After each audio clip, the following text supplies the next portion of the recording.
because we want on Wednesday, because otherwise.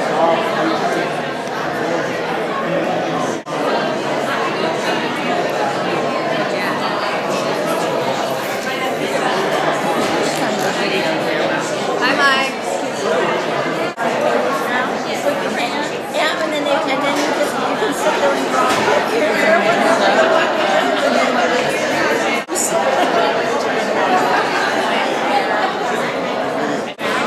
Actually, no, it's lower. November, January, February might be over us. Okay, sign it. Here, let's. Hi.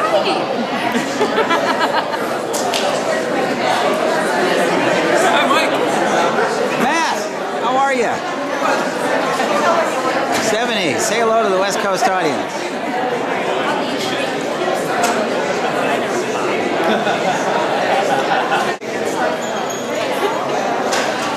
Oh, I had a good navigator.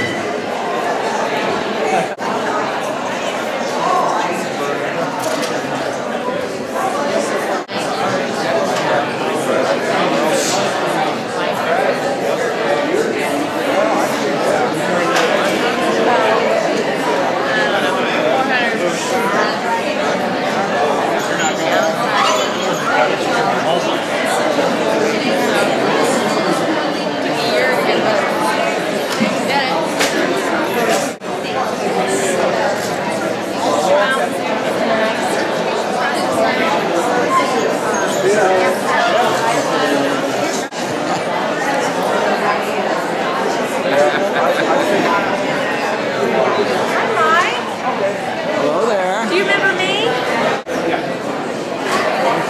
Get in here, kid. Come in here, kid. Now look at this. Look at here I am. Lower that. Look at that. The three amigos.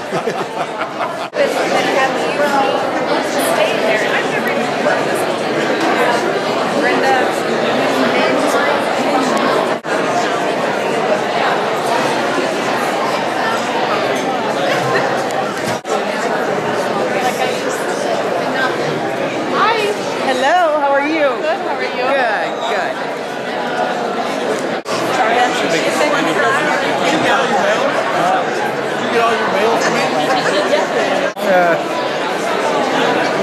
To the chamber. Yeah.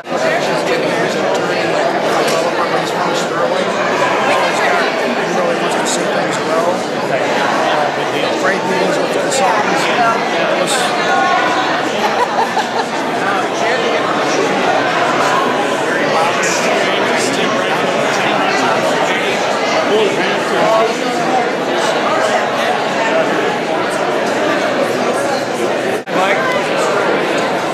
You look so nice. Thank you very much. I dress up kind of once in a while. But it does.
our speaker will begin around 7 o'clock, so please enjoy.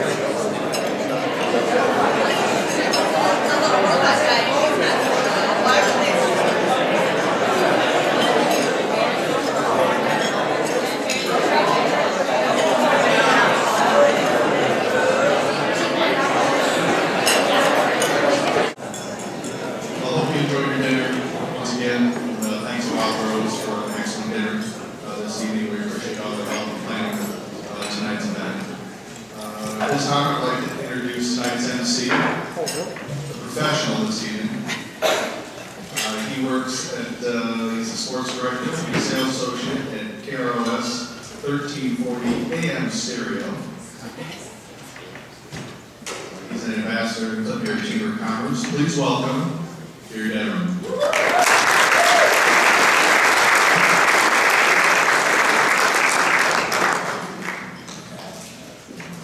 Thanks so much, Ray. First of all, it's great to be here. I appreciate the honor to do this. I want to thank Ray, first of all, for his part in planning this event. Let's give Ray a big round.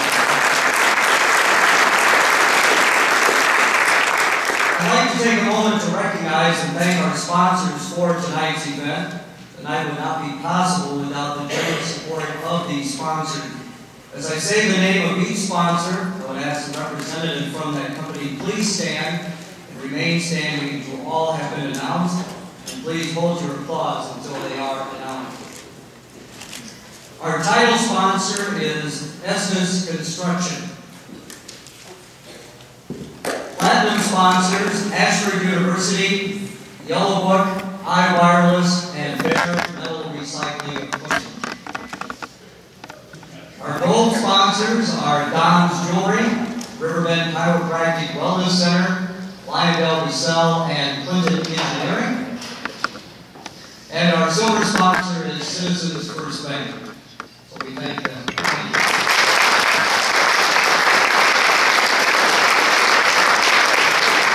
Our keynote speaker this evening is a native of Council Bluffs and received her BA and MA from the University of Iowa.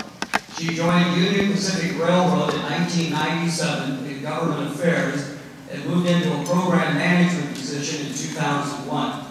In September 2007, Brenda Mainwaring was named Director of Public Affairs for Iowa and Nebraska. Please help me welcome Brenda Mainwaring.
to you about tonight is what the railroad industry means to America, what it is that we're doing, why Warren Buffett bought the BNSF, our competitor railroad, and what it's going to mean to Clinton in the next several years. There's a lot of railroad activity going on in this community right now. There has been for 100 years or more, but there's a lot going on right now. I'm going to try to run through things fairly quickly, and then if anybody has any questions afterwards, Julie gave me permission to answer some questions afterwards.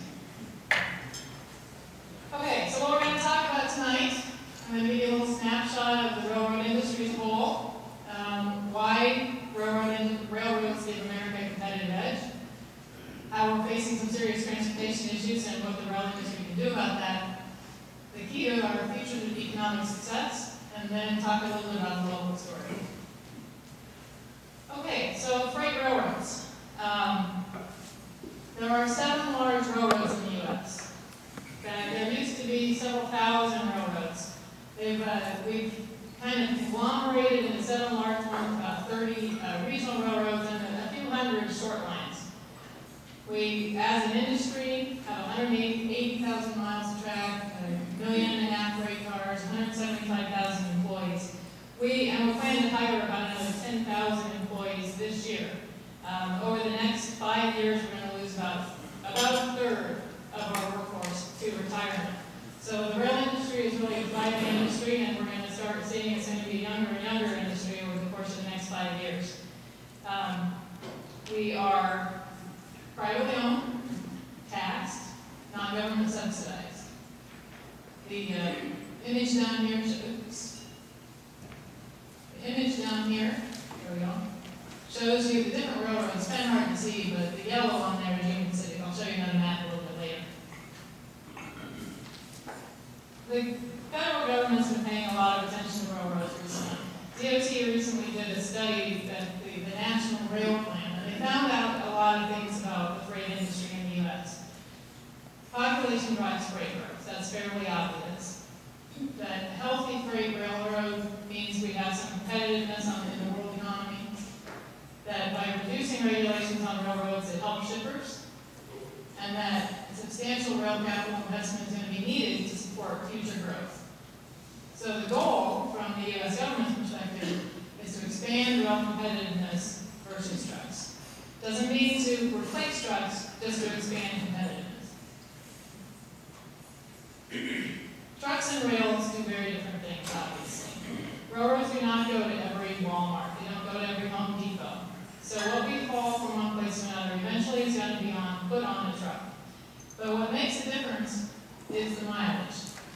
On the over in this corner down here, you see that's the low mileage from 0 to 250. That's where trucks excel. We don't do very well when we're only hauling something 250 miles. But when we got up into this end, where we're going more than 1,000 miles, you can start to see the advantage of rail. This market right in here is where the shift is going to occur. Rail industry is really going to take over that long haul business because that's where we really are good. So why is there going to be this shift from truck to rail? This is a loaded container ship coming into one of the ports. Those containers can either go here or they can go here. Most people think this is a better option to that. We also give America a competitive edge. Railroads equal jobs. We have good paying railroad jobs. The American railroad workers are among the best paid workers in the country. A freight railroad employee earns on average about $81,000 in salary and another $25,000, $26,000 in benefits. So the average compensation for a rail worker in the U.S. is $107,000. The average compensation for an American worker is about $65,000. It's a 60% increase for rail workers over the standard American average. We stimulate local jobs at our Joliet Intermodal Terminal, which we opened recently. We created 6,000 construction jobs. Once it was finished, we added about 9,000 local permanent jobs.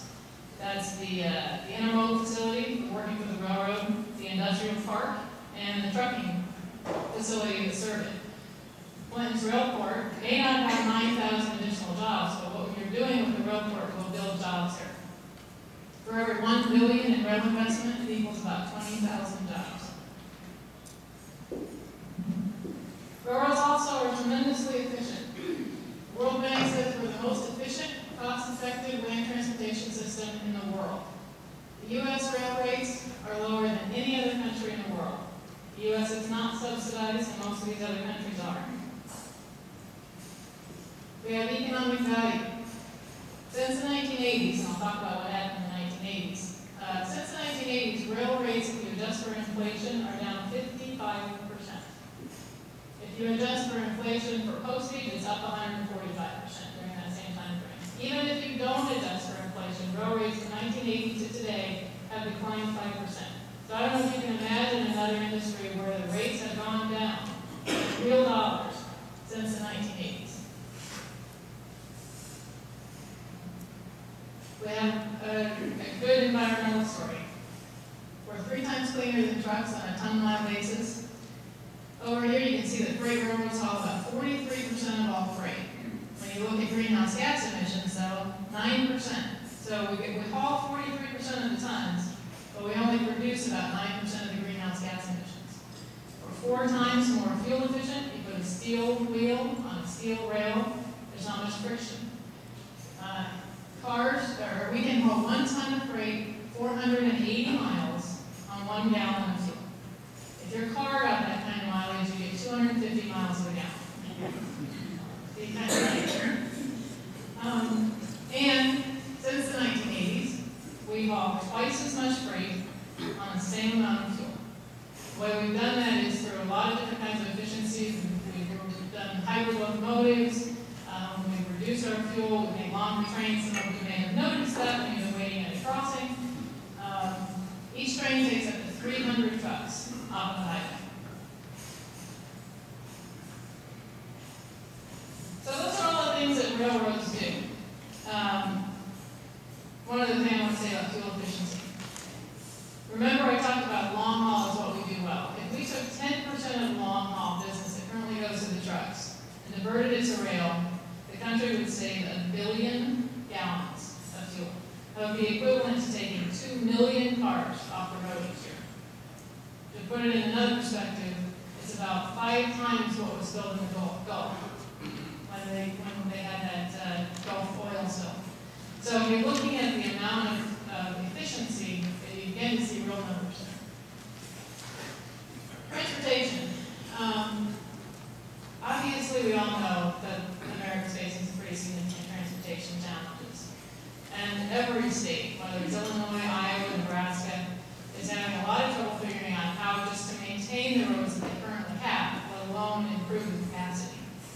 There have been a lot of reports on this done, and all of the experts are agreeing that we have a fundamental problem, and that railroads are going to be a part of that solution. The reason for that is because railroad infrastructure is privately funded.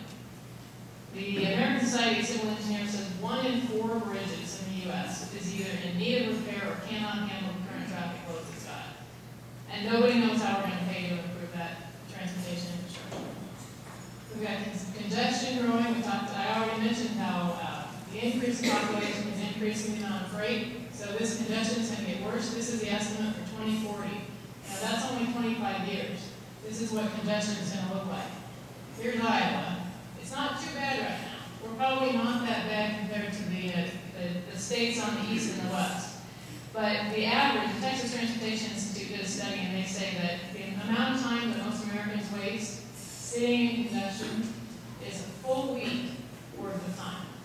When if you lived on either coast or Chicago, probably you would waste a week just sitting in your car waiting for other cars to get out of the road, or 3 weeks worth of fuel. And that's what it is right now, let alone when we get into this congestion. But as I said, most of the states can't figure out how to fix the roads they have, let alone how to add capacity. U.S. Department of Transportation thinks that transportation freight tonnage is going to increase more than 60% in the next 20 years. On the busiest roads, that means 1 in every 4 vehicles is going to be a truck, given the current way we handle freight.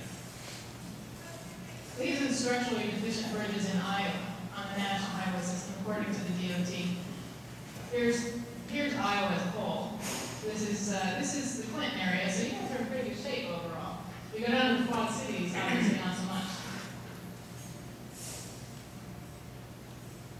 We have transportation needs that are outpacing funding. That's not just for the highways, that's also for the railroad. This is the Cape Shelley Bridge over at Boone, Iowa. This is the old single track bridge, the longest, highest freight bridge in the world when it was built. This is our new double track bridge. This bridge here cost us about $50 million. We opened it 2 years ago. We invest at a pretty considerable rate, but the transportation studies that have been done say the railroads need to invest $150 billion in order to meet the transportation needs that are coming our way. We're going to talk about investment in a little bit. So rail's pretty capital intensive. This is what rails invest as a percent of revenue compared to most other industries. The reason we invest so much is because we own our infrastructure, because we know that we can use our infrastructure, because we don't share our infrastructure, we know that we're going to have the benefits of it. But we invest a higher percentage of revenue than almost any other industry. Fortunately, we're pretty good at what we do. Staggers Act. That's the whole 1980s thing. What happened in the 1980s? Prior to the 1980s, a lot of the railroads were going bankrupt. They were failing. The Rock Island, for those of you in the audience who are a little on the other side of the 1980s, remember the 60s and 70s, you probably remember the Rock Island. The Rock Island failed miserably, went bankrupt. They were what they called standing derailments. The car would be sitting on a track, stationary, and would fall off because the track was in such bad condition that it would just separate. In 1980, Congress passed the Staggers Act, and they changed the way the regulatory structure worked. They said, look, either the government's going to have to take control of the railroads, and they're going to have to start privatizing or making it public and paying for the railroads in the same way that the government pays for highways, or the government's going to have to let the railroads figure out how to survive. So they took away a lot of those regulations. They said, okay, look, you guys, we're going to make it easier for you, but you got to make it succeed. And that is exactly what happened. Productivity went up 172% when you look at revenue ton miles per constant dollar. Volume is going to have to see a little dip down here in the most recent economic downturn, while revenue and price went down pretty considerably. And when you're looking at how do you deregulate an industry or reduce regulations and you're looking for success, this is it. We made strategic capital investments. The FRA, Federal Railroad Administration, which is our organizing body, says it's the inherent efficiency of rail transportation that enables freight railroads to do something that's expected in no other form of transportation. Maintain infrastructure, add capacity, host passenger operations, pay local property tax on the real estate. Since 1980, railroads as a whole have spent $480 billion on their infrastructure. $500 billion on the infrastructure, private investment to make sure that freight rail is able to meet the needs of the country. That's 40 cents out of every revenue dollar. The four biggest railroads, Union Pacific, the NSF in the west, CSX and Norfolk Southern in the east, spend individually more than almost every state spends on their highway dollars every year. So Union Pacific, the only states that spend more on their highway every year than Union Pacific spends on its infrastructure are Florida, Texas, and California. If you're looking at what the investment means for railroads and whether or not the government can afford to own railroads, all you have to look at is the infrastructure. It's already kind of failing with the highways. When we make money, we spend it on our infrastructure. As net income goes up, our capital spending goes up. That's been a consistent method of doing business in the railroad. One of the reasons we do that is because we know our franchise is protected. We know we're spending money that's going to come back to Union Pacific. The railport's a good example. Your railport is served by Union Pacific. We can invest in that. We can invest in the bridge because we know that we're going to be the one that uses that infrastructure. Where the benefits are going to accrue to UP, to our customers, to consumers who are going to pay lower costs of transportation, to employees, to shareholders, and to the communities that we serve. We also have some fairly innovative business approaches. Produce Rail Express That's a rail car service that goes from the Pacific Northwest all the way to New York and is actually faster than single driver refrigerated trucks. We can serve that market faster. UPDS, Union Pacific Distribution Services, is a logistics company, a subsidiary of UP that takes door to door, takes business door to door. Ship cars now, when the automotive industry pretty much tanked in 2008, 2009, we have all these assets that we couldn't use. But everybody's buying a car off of Craigslist. So we said, well, how do we do this? Now you can go on to eBay, you can buy a car, you can go onto our website, and you can figure out how long it's going to take to ship it to you from Florida and how much it's going to cost, because we can ship those used cars. So we try to really roll with the punches and be creative in how we approach things. We also do a lot of technology, a lot of innovation. This up here is not your child's video game. This is how we train our people. We use a lot of simulated training. This, obviously it has a good name here, Trained Rider Identification Detection System. We have heartbeat detectors at the border crossings, so we can tell if we've got people riding our trains when they shouldn't be. We use ultrasound, lasers, acoustical devices to look at failures in rail or in wheels. When you see a train, you see a locomotive in the middle of the train. Maybe wonder why it's there, think we forgot to put it there. It's distributed power. When we do that, it means that we can get better efficiency out of locomotives. That's how we keep our fuel use down. Using satellites, real-time satellites to check the condition of the refrigerator for cars. Is it the right temperature? If it's not, we can pull the car off and fix the refrigeration. So when you look at a rail car and it looks like it's been through Armageddon, those cars are pretty high-tech and what we use to keep them up to date. So now for what you're actually interested in. What's in store for Clinton? Well, I want to show you Clinton in the perspective of our system first. So here's Clinton. This is our original transcontinental main line. This is the heart of Union Pacific. Next year we celebrate 150 years. In 1862, President Abraham Lincoln signed the Pacific Railroad Act, and that created Union Pacific Railroad, the only railroad in the country that has its original name. So we're going to have a big celebration next year. And what we're celebrating is the beginning of construction on this route. We have other ways to get across the country, but this is the primary route, and it all goes through Clinton. Clinton takes all of this material from the coast, it goes to Chicago, where it moves on one of the eastern railroads, heads east from there. Probably about 25% of all the rail traffic in the country goes through Clinton. All the transcontinental rail traffic goes through Clinton. So this is really the heart of the railroad. This is also a congested corridor. This is future corridor capacity compared to current. Okay, so what you see here is what this corridor is going to look like in 2035 if we don't make improvements. Now this year we're spending about, starting this year and over the next couple of years, we're spending about $300 million over from Fremont, Nebraska to Missouri Valley, Iowa. Because that's not the only piece of the transcontinental line that's not double track. So we're going to double track through there. But the other problem here is we have a lift bridge. I think you all probably know that. We have this bridge here in Clinton, and that is a problem choke point. You can see, if we don't do anything, all of these red lines, and this is not just Union Pacific, this is all major railroads, all of these rail lines can't get east-west anymore. And frankly, most of the freight in the country goes east-west. It doesn't go north-south, regardless of